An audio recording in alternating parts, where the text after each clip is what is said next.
مخت حدیث تا وعن ابي هريره رضي الله تعالى عنه قال ابو هريره سے ابن روایت تا فرمائی قلت یا رسول الله ما پیغمبر لسنه تاسو کې دی خدای پیغمبره انی رجل شاب زوی ځوان سړی یم شاب چې شتل شي ځوان پیغمبر سلام متعال ابو هريره وتل یا رسول الله ځوان سړی و انا خاف على نفسي ز په ځوان باندې ډارېږم لعنت الزنا په برکه لعنت لوندې لیکلي کنه زنا زنا تل شي ځکه زنو ته پر سړی مشک نو انی خاف على نفسي لعنت ز ځوان باندې ډارېږم مشکات په برکه نه زنا په برکه سرنه چې ته غلطي ونه شي ولا اجد او درسي شر سره نشته ما اتزوج به سره ز شوا کوم واده وکړ نساء خذ سره ان مہر پیسې سره نشته جاهز نشته څه ځون ته واده وکړ ندي دی واجنه ته ځون ډیر ده ګران د څنګه باج ک نو مقصد دې خبره دا ولکه هغه اجازه غوښتل ځون خسي کی کانه یستاذنه لکه هغه اجازه غوښتل په دا خبرو کې په اختصاصي ځون خسي کی اختصال لوندې شلی کلی قطع الانسیین لوندې لیکل سره کنه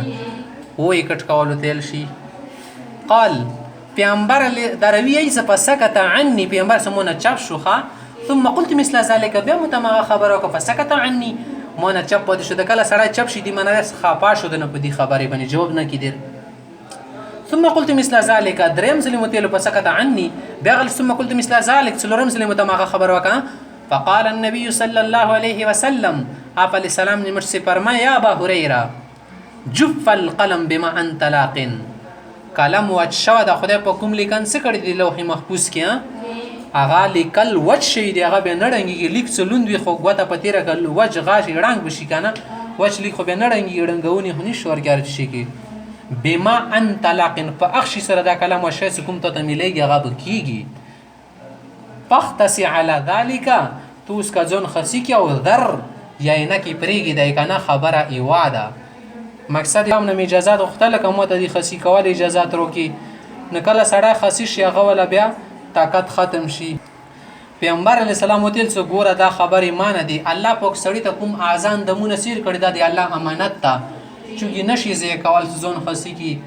دی خدا معنی څه دومره بزدل لکه انسان